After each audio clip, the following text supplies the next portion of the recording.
ગુજરાતમાં અત્યારે હાલ ઘણા બધા જિલ્લાઓ એવા છે કે જેની અંદર યલો અને ઓરેન્જ એલર્ટ આપવામાં આવ્યું છે। ત્યારે હવે આગામી દિવસોમાં વાતાવરણ કેવું રહેવાનું છે અને આજે કયા જિલ્લાની અંદર ભારે અને અતિભારે વરસાદની આગાહી કરવામાં આવી છે તેના વિશે જ વાત કરીશું। નમસ્કાર, વેધર અપડેટ સાથે હું હંસિની। ગુજરાતના સૌરાષ્ટ્રના ભાગોમાં છેલ્લા ઘણા સમયથી અતિભારે વરસાદ પડી રહ્યો છે, પરંતુ ક્યાંક હવે ગુજરાતના ઘણા બધા જિલ્લાઓ એવા છે કે જેની અંદર યલો અને ઓરેન્જ એલર્ટ પણ આપવામાં આવ્યું છે। સૌથી પહેલાં તો આજના દિવસની જો વાત કરવામાં આવે તો ખાસ કરીને અમરેલી છે, ભાવનગર છે, તેની સાથે ઘણા બધા એવા દરિયાકાંઠાના વિસ્તારો છે કે જેની અંદર પણ ઓરેન્જ એલર્ટ આપવામાં આવ્યું છે। અમરેલી, ભાવનગર, સુરત, ભરૂચ, નર્મદા, વડોદરા, છોટાઉદેપુર, પંચમહાલ, દાહોદ, બનાસકાંઠા છે, ડાંગ છે, તાપી છે, અહીં ભારે વરસાદ પડી શકે છે, એટલે કે અહીંયા યલો એલર્ટ આપવામાં આવ્યું છે। અને તેની સાથે જો ઓરેન્જ એલર્ટની વાત કરવામાં આવે તો નવસારી છે, વલસાડ છે, દમણ છે, સાબરકાંઠા, અરવલ્લી અને મહીસાગર, અહીં ઓરેન્જ એલર્ટ એટલે કે અહીં અતિ ભારે વરસાદ પડી શકે છે અને આ જે વિસ્તારો છે ત્યાં ભારે વરસાદ પડી શકે છે તેવી શક્યતા અત્યારે હાલ હવામાન વિભાગ દ્વારા વ્યક્ત કરવામાં આવી છે। છેલ્લા ઘણા સમયથી આપણે જોતા આવ્યા છીએ કે ગુજરાતમાં અતિ ભારે વરસાદ પડી શકે છે એવી શક્યતાઓ છે, પરંતુ તેની સાથેની જો વાત કરવામાં આવે તો તેના પછીના દિવસે એટલે કે 3જી તારીખે પણ અમરેલી છે, ભાવનગર છે, કચ્છ છે, બનાસકાંઠા, મહેસાણા, ગાંધીનગર, ખેડા, પંચમહાલ, દાહોદ, તાપી, ડાંગ, નવસારી, વલસાડ અને દમણ અહીં ભારે વરસાદ પડી શકે છે, એટલે કે અહીંયા પણ યલો એલર્ટ હજી આપવામાં આવ્યું છે અને તેની સાથે સાબરકાંઠા, અરવલ્લી અને મહીસાગરમાં અતિ ભારે વરસાદ પડી શકે છે, એટલે કે અહીંયા ઓરેન્જ એલર્ટ આપવાની વાત કરવામાં આવી છે। એટલે કે ખાસ કરીને અત્યારે હાલ ઘણી બધી વખત ખેડૂતોના પાકને નુકસાન પણ થતું હોય છે, ઘણા બધા ખેડૂતો છે એ લોકોનો પાક પણ બગડી જતો હોય છે, પરંતુ જો સૌરાષ્ટ્રના ભાગોની વાત કરવામાં આવે તો અત્યારે હાલ છેલ્લા 2 થી 3 દિવસની અંદર સૌરાષ્ટ્રના વિસ્તારમાં કોઈ જ પ્રકારની ચેતવણી આપવામાં નથી આવી કે ત્યાં ભારે વરસાદ પડી શકે છે એવી પણ ક્યાંય આગાહી કરવામાં નથી આવી। અને જો વાત કરવામાં આવે તેના પછીના દિવસની એટલે કે 4થી તારીખની તો ફરી એક વખત અમરેલી છે, ભાવનગર છે, નવસારી છે, દમણ છે, વલસાડ છે, મહીસાગર, અરવલ્લી, સાબરકાંઠા અને બનાસકાંઠામાં ભારે વરસાદ પડી શકે છે, એટલે કે યલો એલર્ટ આપવામાં આવ્યું છે, અતિ ભારે વરસાદ પડવાનો નથી। એટલે કે ખાસ કરીને જે 4થી તારીખ અત્યારે હાલ ગુજરાતની અંદર પણ ક્યાંક 2 સિસ્ટમ સક્રિય થઈ છે એવી પણ વાત કરવામાં આવી રહી છે, પરંતુ અત્યારે હાલ આની અસર સૌરાષ્ટ્રના ભાગોમાં નથી થવાની। જે ઉત્તર ગુજરાત બાજુનો ભાગ છે ત્યાં ક્યાંક એ સિસ્ટમને કારણે ભારે વરસાદ પડી શકે છે એવી શક્યતા વ્યક્ત કરવામાં આવી છે। જ્યારે અમારા એડિટર ગોપી ઘાંગરે પરેશ ગોસ્વામી સાથે વાતચીત કરી હતી આ સિસ્ટમને લઈને, ત્યારે તેમના દ્વારા કઈ આગાહી કરવામાં આવી છે હવે તે પણ સાંભળીએ। પરેશભાઈ, નિર્ભય ન્યૂઝમાં આપનું સ્વાગત છે। ગુજરાતના કયા કયા જિલ્લામાં વરસાદ અને એક નવી સિસ્ટમ પણ બની રહી છે જે ઓડિશા, મધ્યપ્રદેશ થઈને ગુજરાત તરફ આગળ વધી રહી છે? ચોક્કસથી બેન, આમ તો સંપૂર્ણ વાત કરવા જઈએ તો આમ તો છેલ્લા લગભગ 10 દિવસથી રાજ્યની અંદર છૂટાછવાયા વરસાદો તો ક્યાંય ને ક્યાંય પડી રહ્યા છે, પણ આજે એક નવી અપડેટ એ પણ છે। આજે 1 જુલાઈ છે અને 30 તારીખ સુધીમાં એટલે કે જૂન મહિનાની અંદર જેટલો ગુજરાતની અંદર દર વર્ષે એવરેજ જે વરસાદ પડવો જોઈએ એના કરતા 30% વધારે વરસાદ છે જૂન મહિનામાં નોંધાયો છે। એટલે એનું કારણ હતું કે જેવી રીતે સૌરાષ્ટ્રનું ભાવનગર, બોટાદ અને સુરેન્દ્રનગરના અમુક પાટો છે, અમરેલીના અમુક વિસ્તારોની અંદર અતિ ભારે વરસાદો છે આપણે નોંધાઈ ચૂક્યા હતા, જે તારીખ હતી 16 થી 20 જૂન। એ પછી 21 થી 27 જૂનમાં દક્ષિણ ગુજરાતની અંદર અતિ ભારે વરસાદો નોંધાયા। એટલે આ બંને રિજનોની અંદર નોર્મલ કરતા થોડોક વરસાદની માત્રા વધી ગઈ છે, જેને કારણે ઓલ ઓવર ગુજરાતની જે આપણે વરસાદની એવરેજ છે એ જૂન મહિના દરમિયાન 30% વધી છે।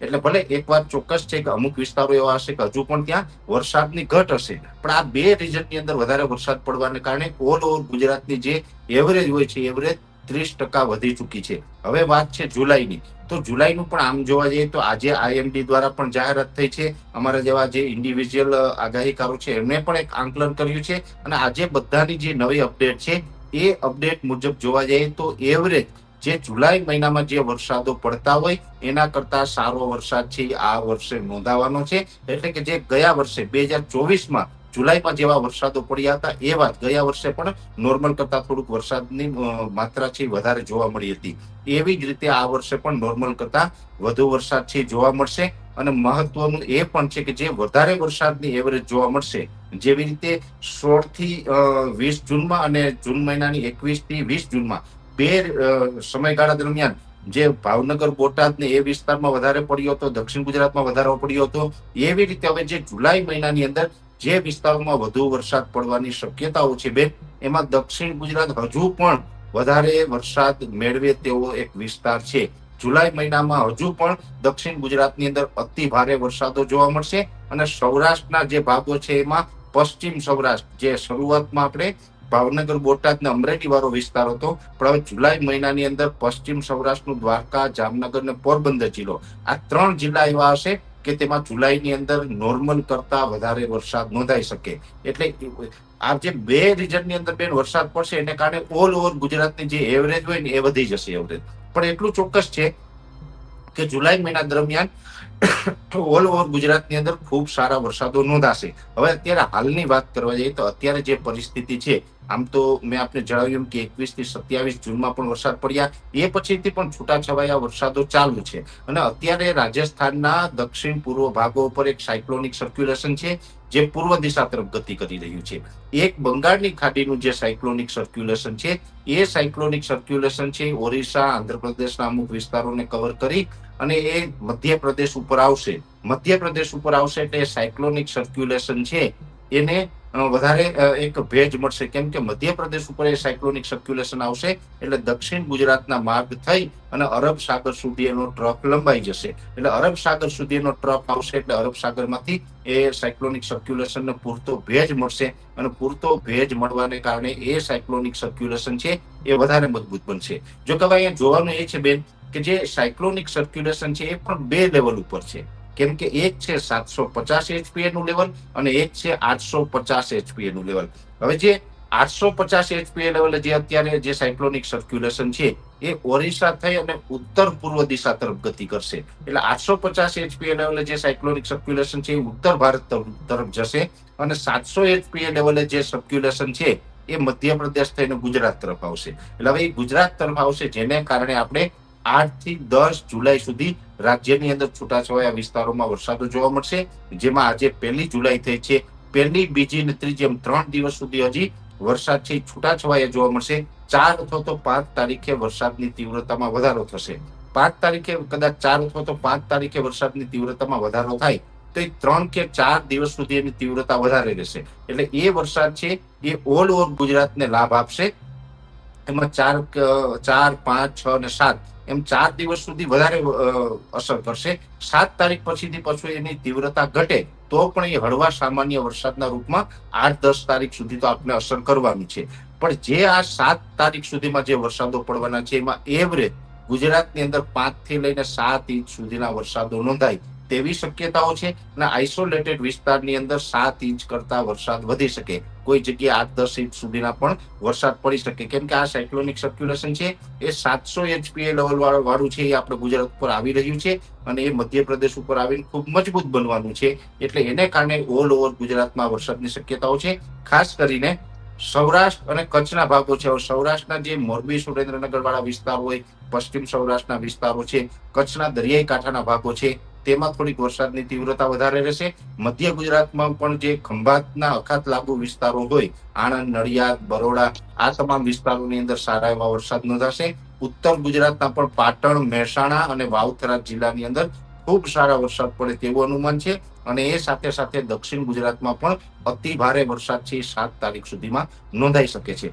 સૌરાષ્ટ્રના બીજા વિસ્તારો છે જેમાં રાજકોટ હોય, ભાવનગર છે, બોટાદ છે, અમરેલી, ગીર સોમનાથ છે, આ તમામ વિસ્તારોની અંદર મધ્યમ વરસાદો જોવા મળશે. એટલે કોઈ વિસ્તારની અંદર બેન વરસાદની તીવ્રતા ઓછી, કોઈ વિસ્તારોની અંદર વધારે, પણ ઓલ ઓવર ગુજરાતની અંદર આ સિસ્ટમને કારણે સારા એવા વરસાદો છે એ નોંધાય તેવી શક્યતાઓ છે. ખાસ કરીને ચિંતાનું કોઈ કારણ ગણી શકાય તો કચ્છનો એક વિસ્તાર એવો છે કે જેમાં જૂન મહિનાની અંદર તો કોઈ સારો વરસાદ નથી નોંધાયો, પણ હજુ જુલાઈ મહિનામાં પણ ત્યાં કોઈ સારો વરસાદ નોંધાય તેવી શક્યતાઓ નથી. ત્યાં જુલાઈ મહિનામાં પણ વરસાદની અછત રહેશે. એ જે ધોળાવીરા વાળો વિસ્તાર છે, કચ્છનો જે ઉત્તર ભાગ છે, રણ તરફનો વિસ્તાર છે, જેમાં ધોળાવીરા હોય, ખડીર વિસ્તાર જેને આપણે કહીએ છીએ, બન્ની વિસ્તાર છે અને રાપર તાલુકાના અમુક વિસ્તારો છે. એટલે કે જે કચ્છના ઉત્તર ભાગો છે તેમાં જુલાઈમાં પણ વરસાદની ઘટ જોવા મળે તેવી સ્થિતિ અત્યારે દેખાઈ રહી છે. બાકી ઓલ ઓવર ગુજરાતમાં વરસાદનું પરફોર્મન્સ સારું જોવા મળશે.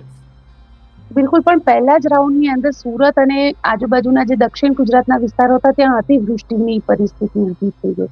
આજે હિમાચલ પ્રદેશના અમુક દ્રશ્ય સામે આવ્યા. અલકનંદા નદી પણ ઉફાન ઉપર છે અને વાત કરવામાં આવે સૌરાષ્ટ્રના ઘણા બધા વિસ્તારમાં પણ આ જ પ્રકારની પરિસ્થિતિ. એટલે અતિવૃષ્ટિ પણ થઈ શકે છે. ઘણા બધા વિસ્તારની અંદર વરસાદ એટલો વરસી શકે છે. આમ તો અતિવૃષ્ટિ ગુજરાતમાં થાય અને ઉત્તરના જે પહાડી પ્રદેશો ઉપર થાય, એમાં બંનેમાં બેન ઘણો અંતર હોય છે. કેમ કે ઉત્તર ભારતના જે પહાડી પ્રદેશો છે ત્યાં તો જે પહાડ વિસ્તાર હોય એટલે સામાન્ય રીતે જે આપણે મેદાની ભાગો હોય એના કરતા પહાડી પ્રદેશો ઉપર વરસાદની તીવ્રતા વધી જાય છે. કેમ કે કોઈ પણ જો તમે 700 HPA લેવલ ને 800 HPA લેવલે, આ બે લેવલે જે સર્ક્યુલેશન હોય એની હંમેશા આગાહી કરતા હોય છે. જો 500 HPA લેવલે કોઈ પણ સર્ક્યુલેશન પહોંચે છે તો એ વરસાદ આપવા માટે સક્ષમ હોતું નથી, કેમ કે એની ઊંચાઈ વધારે હોય, જેને હાઈ લેવલના વાદળ કહેવામાં આવે છે. પહેલા તો આપણે અંતર સમજવું પડે કે 500 HPA લેવલ એટલે જમીનથી 5.5 કિલોમીટરની ઊંચાઈ હોય એને અમે 500 HPA ગણીએ છીએ. બીજા નંબરમાં 700 HPA લેવલ એટલે જમીનથી 3 કિલોમીટર ઉપર કોઈ પણ વાદળોનો જે ઘેરાવો છે, જે સર્ક્યુલેશન છે, જમીનથી 3 કિલોમીટરની ઊંચાઈ હોય ત્યારે અમે 700 HPA કહીએ છીએ. જ્યારે 850 HPA ની અમે વાત કરતા હોય ત્યારે જમીનથી 900 મીટર ઊંચું, એટલે 1 કિલોમીટરમાં 100 મીટર ઓછું એમ. એટલે 900 મીટરે જે હોય છે એને 850 HPA લેવલનું વેધરના જે મિટિયોલોજીના સિદ્ધાંત પ્રમાણે માપ કરવામાં આવતું હોય છે. એટલે હવે જે જમીની ભાગો છે તેના ઉપરથી 700 HPA લેવલે અથવા તો 850 HPA લેવલે જે વાદળો પસાર થતા હોય અને એ જ્યારે વરસાદ આપે છે ત્યારે એ 1 કલાકે વધારે 3.25 કે 3.5 ઇંચ સુધીના વરસાદો એમાં જોવા મળતા હોય છે. અને 3.5 ઇંચ સુધીના વરસાદો 1 કલાક દરમિયાન બેન પડે તો આપણી ગુજરાતની જમીન છે પાણીનો નિકાલ કરવા માટે સક્ષમ છે. તેમાં કોઈ અતિવૃષ્ટિ જેવા માહોલો સર્જાતા નથી. પણ જો 1 કલાકે 3.5 ઇંચ કરતા વરસાદની એવરેજ વધી જાય ને એવો કન્ટિન્યુ જો 3 કે 4 કલાક વરસાદ પડી જાય તો પછી આપણે અતિવૃષ્ટિ જેવો માહોલ સર્જાઈ જાય છે. એક માળ છે મકાનોના એ ડૂબી જતા હોય છે પાણીમાં. આ બધી પરિસ્થિતિ ત્યારે જ આપણે જોવા મળતી હોય છે. જ્યારે પહાડી પ્રદેશો ઉપર એવું છે બેન કે કોઈ પણ 700 HPA લેવલ કે 850 HPA લેવલનું જે કોઈ સર્ક્યુલેશન હોય છે એ જ્યારે આગળ વધતું હોય ત્યારે પહાડોમાં તેને રોકે છે, પહાડો જંગલો તેને રોકે છે અને ત્યાંથી આગળ નથી વધી શકતું. એટલે ઘણી વખત જે સર્ક્યુલેશન જતું હોય તેમાં જે પાણીનો જથ્થો હોય છે એ એક જ જગ્યાએ ઠલવાઈ જતો હોય છે, જેને આપણે આબ ફાટ્યું એવો પણ ઉલ્લેખ કરતા હોય છે કે ભાઈ ઉત્તરાખંડમાં આબ ફાટ્યું છે. આબ ફાટ્યું એનો મતલબ કે જે સર્ક્યુલેશન ની અંદર પાણીનો જથ્થો છે એ આગળ વધતું અટકે એટલે પાણી એક જગ્યાએ ખાલી થઈ જતું હોય છે. અને જ્યારે પહાડો ઉપરથી પાણી નીચે આવે ત્યારે એની જેમ ઢાળ હોય છે એટલે એની સ્પીડ એકદમ વધારે હોય છે. એ પાણી એટલી સ્પીડમાં આવતું હોય, ગેલનોને મોઢે એની અંદર પાણી હોય છે, ત્યારે એ એટલી સ્પીડમાં આવતું હોય કે કોઈ વૃક્ષ પહાડો ઉપર ઉભા હોય તો વૃક્ષને પણ ઉખેડી ફેંકે અને વૃક્ષોને પોતાની સાથે એ ઢસડીને નીચે સુધી લઈ આવે છે. એટલે ત્યાંની પરિસ્થિતિ આખી અલગ હોય, ગુજરાતની પરિસ્થિતિ અલગ હોય. બંને પરિસ્થિતિને આપણે એક સાથે સરખાવી નથી શકતા કેમ કે ભૌગોલિક સ્થિતિમાં ઘણો બધો અંતર છે. પણ એક ચોક્કસ છે કે ગુજરાતની અંદર 1 કલાકે 3.5 ઇંચ કરતા વધારે વરસાદ પડે ને એવો જ વરસાદ 3 કે 4 કલાક સુધી જો કન્ટિન્યુ જોવા મળે તો આપણે અહીં પાણીનું જે નિકાલ છે એ ન થઈ શકે, જળભરાવની સ્થિતિ થતી હોય છે. જેને કારણે આપણે અનેક વખત જે ચિત્રો સામે આવતા હોય મીડિયાના મારફતે આપણે બધા જોતા હોય છે કે સિટીઓ, કોઈ પણ સિટી હોય તો એ સિટીનો જે રહેણાંક વિસ્તાર છે 1 માળ સુધી ડૂબી જતો હોય છે. એટલે આ પરિસ્થિતિ ઘણી વખત થતી હોય. જોકે 10 તારીખ સુધીમાં આવું કંઈ થાય તેવી શક્યતાઓ નથી, પણ 10 થી લઈ અને 30 જુલાઈ સુધીમાં એવો એક રાઉન્ડ છે આ વખતે ગુજરાતને જોવા મળશે. કેમ કે અત્યારે આઈઓડી છે સતત પોઝિટિવ ફેઝમાં આવી રહ્યો છે. અરબ સાગર અને બંગાળની ખાડી છે તે ખૂબ સક્રિય મોડમાં છે અને જુલાઈ મહિના દરમિયાન એ સક્રિય રહેવાના છે, જેને કારણે હજુ વધુ મજબૂત સિસ્ટમો બનશે અને એ સિસ્ટમો છે જુલાઈ મહિનાની અંદર જે આપણે ગયા વર્ષે અને એના આગલા વર્ષે એટલે છેલ્લા 2 વર્ષથી જે આપણે અતિવૃષ્ટિ સૌરાષ્ટ્રના ભાગોની અંદર જોઈ હતી એવી જ અતિવૃષ્ટિ છે એ સૌરાષ્ટ્ર અને દક્ષિણ ગુજરાત બંને રિજનોની અંદર આ વખતે જુલાઈમાં જોવા મળે તેવી શક્યતાઓ ચોક્કસથી રહેલી છે બેન. તમારા વિસ્તારમાં હાલ વરસાદ છે કે કેમ, તેની સાથે અતિભારે વરસાદને લઈને અત્યારે હાલ ખેડૂતોને જે નુકસાન પહોંચી રહ્યું છે તેને લઈને તમારું શું કહેવું છે અમને કમેન્ટ કરીને ચોક્કસથી જણાવજો. તેની સાથે અમારી ચેનલ નિર્ભય ન્યૂઝને લાઇક, શેર અને સબસ્ક્રાઇબ કરવાનું ભૂલશો નહીં. નમસ્કાર.